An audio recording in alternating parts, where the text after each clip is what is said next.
Listen to this. This entire Ryan Clark and ESPN situation has turned into an absolute circus, and the story keeps getting crazier. What we're witnessing right now looks like a masterclass in media spin. At this point, you've got Ryan Clark's version, ESPN's version, and somewhere caught in the middle is what really happened. Now, if you watched yesterday's video, you already know. I told you that. According to Lauren LaRosa from The Breakfast Club, Ryan Clark was completely caught off guard by ESPN, based on information from one of her sources. Burke Magnus, ESPN's president of content, allegedly allowed news of the firing to reach Outkick before Ryan ever officially knew.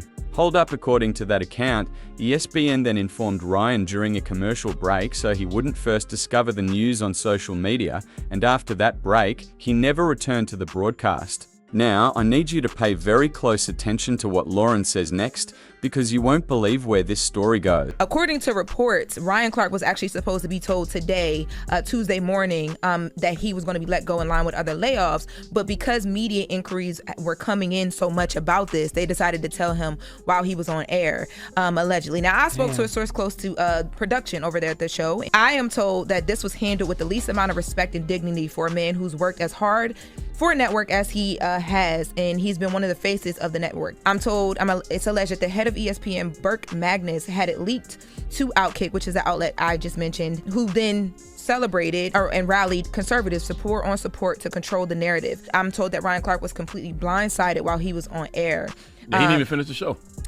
Right. No, he got up during one of the breaks, and when he was told, he didn't move forward with finishing the show. So that was my question. He got up to go to the restroom, and they told him on his way to the restroom? So how did it happen? was a TV break. Yeah, it was a break. You gonna tell me a commercial break? They could wait till the show was over? Let me tell y'all. So from what I'm told from my source close to production, a company like Disney broke the news to that outlet and then told Ryan, they allege, as he was on the TV break that we just mentioned, yet they were still posting his takes all day on social media, and they were trending yesterday because of news of him being let go, because they were, trying to get the views. So I'm told Ryan Clark will be okay. There's a lot more that's going to come of this and how it played out. And it's important that Ryan has received a tremendous amount of support from the media, current and former players, head coaches in NFL and NBA, as well as an entire company of people and producers in tears and shocked as this happened. I'm told that it's not about money. They still have to pay him, but people want to point out that we know why Ryan was let go. It's not because of his work. He just won 2 Emmys this year to total 4 in 3 years of Emmys. And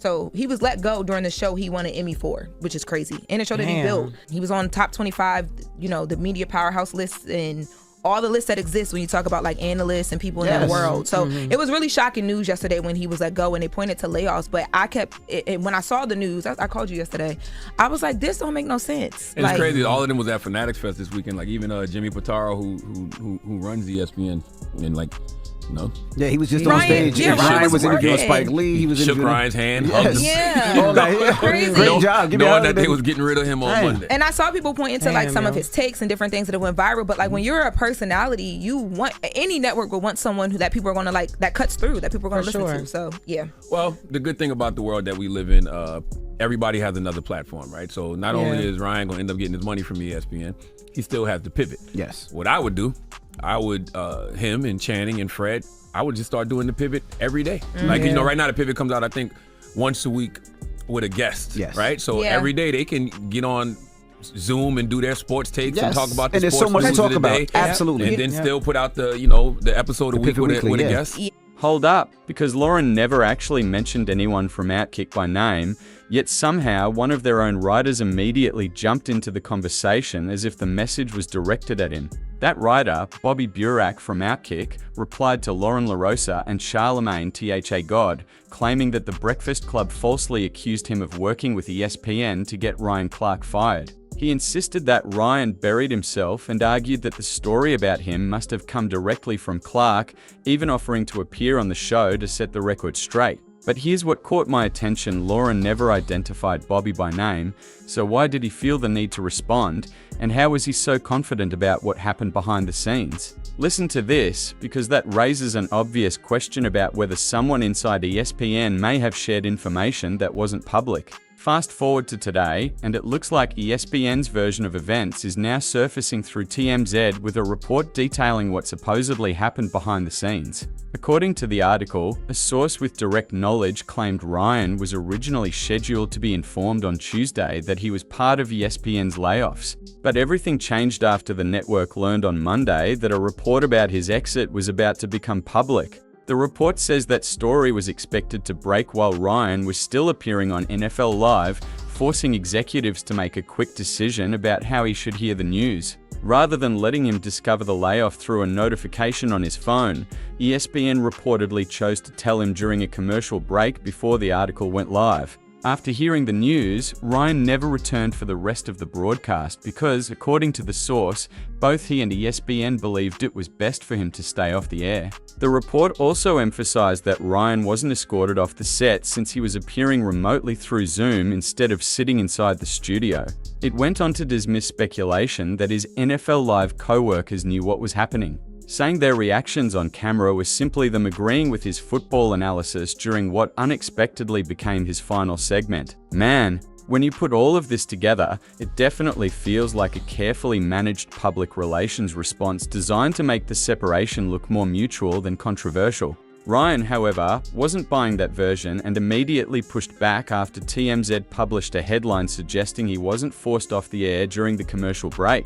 He responded by saying, "Wait, I wasn't forced?" I asked him, "Should I be done now?" The answer was yes. That statement makes it sound like Ryan was willing to continue the show, but after asking if he should return, he was told not to come back. Those small details might seem minor, but you won't believe how important they become if legal issues or unemployment claims ever enter the picture. From Ryan's perspective, protecting his reputation clearly matters, and he doesn't want this story rewritten in a way that paints him as the problem. Hopefully, this doesn't spiral into a long media battle because everyone knows Ryan is eventually going to address everything on the Pivot podcast. Until then, support for Ryan continues to grow, with several major media personalities, including Stephen A. Smith, publicly speaking up in his defense. I'm gonna miss him. I am not happy about this decision one bit. The bosses know I'm not happy about this decision. I've made that very, very clear. But it's also important that myself and anybody else in the world of business be grown-ups and understand that these are the kind of things that happen when layoffs happen. It's Tuesday, and by the end of this day, you're going to hear about a lot more folks getting laid off. People that are my colleagues, my contemporaries. For all I know, and I don't know the names yet, but for all I know, some more of my friends are going to be gone. So now, all that's left is to watch this story unfold, because it feels like we're still missing a few important pieces of the puzzle. I want to hear from you. So jump down into the comments and tell me what you think about Ryan Clark publicly correcting the TMZ report and insisting that he was, in fact, told not to return to the show after the commercial break.